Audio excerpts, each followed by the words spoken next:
Food loss and waste account for 8 to 10% of annual global greenhouse gas emissions. That is 5 times more than the aviation sector.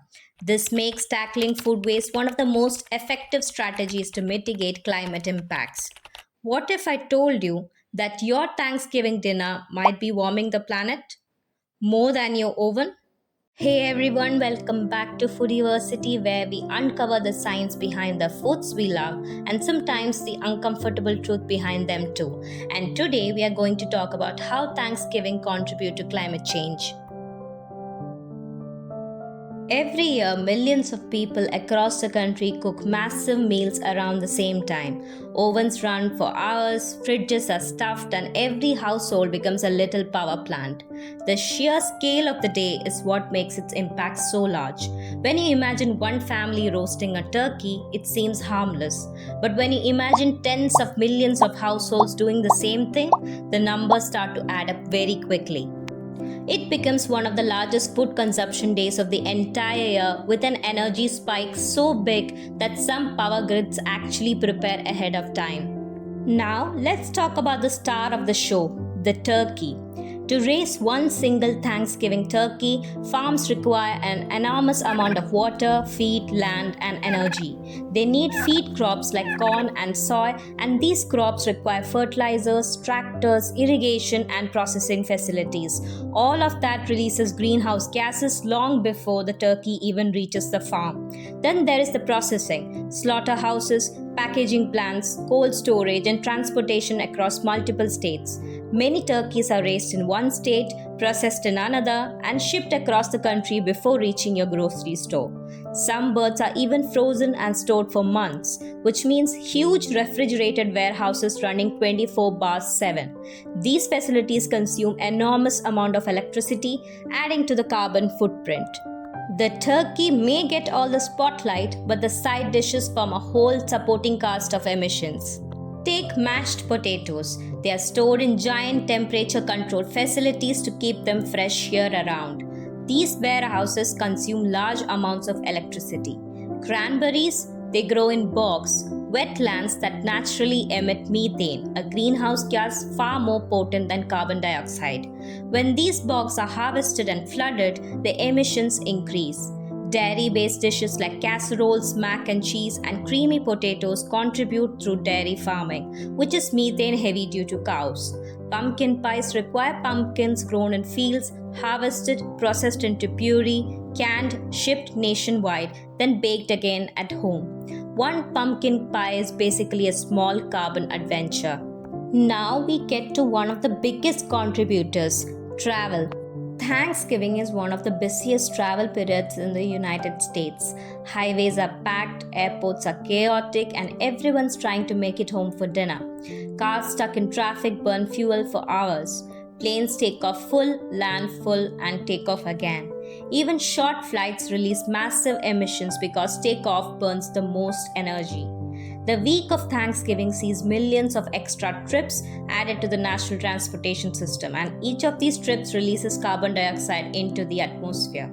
Travel often produces more emissions than the food itself, and unlike leftovers, these emissions can't be reheated into something useful.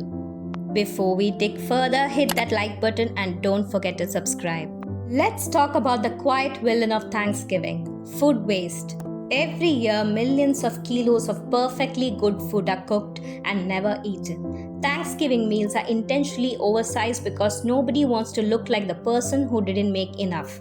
But here is the problem. When food ends up in landfills, it doesn't decompose like it does in a compost bin. Instead, it rots without oxygen and releases methane, one of the strongest greenhouse gases.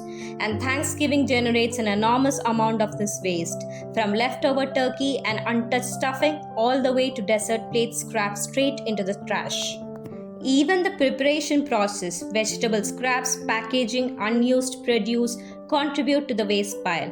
Food we never eat still carries the entire environmental cost of growing it, which means we are creating emissions for a meal nobody even gets to enjoy. Thanksgiving also brings out the annual parade of packaging and disposable items. Aluminium foil, cling wrap, plastic trays, disposable plates, extra napkins, takeout containers for leftovers. All of these are convenient, but they come with an environmental footprint. Most of this packaging is used for only a few hours but remain in landfills for decades or centuries. Producing disposable plates require cutting trees, transporting materials, manufacturing them, packaging them, and shipping them to stores. All of that for something we use once and throw away. Your disposable plates will be around longer than your family argument about who forgot to bring the rolls. On Thanksgiving Day, the average home becomes an energy intensive zone. Ovens run for several hours straight, stovetops stay on all day, dishwashers are loaded multiple times, refrigerators and freezers are packed and struggling to maintain temperature. In colder states, heating systems work overtime as families gather. Even lighting usage goes up as people decorate, clean, and host guests. All of this creates a sudden spike in household energy consumption nationwide. It's like millions of tiny factories all running simultaneously. Here is the truth. I'm not telling you to cancel Thanksgiving. I'm not telling you to give up turkey or pie or joy. This isn't about guilt, it's about awareness. Tiny adjustments can make Thanksgiving a little easier on the planet without taking away any of the celebration. Maybe you buy your produce from local markets instead of faraway supplies. Maybe you cook just slightly smaller portions so food doesn't end up in the trash. Maybe you bring your own reusable containers for leftovers instead of using disposable ones that get tossed.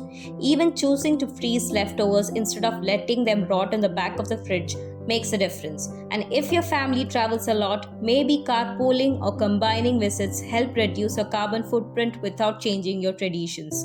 None of these changes ruin Thanksgiving. In fact, they make it more intentional and sometimes even more enjoyable. Think of it as making your Thanksgiving just a little less climate spicy. If you learned something new today, hit that like button. It really supports the channel. And if you want more food science, food history, and stories hidden behind the foods we love, make sure you subscribe to Foodiversity. Thanks for watching, and I will see you in the next one.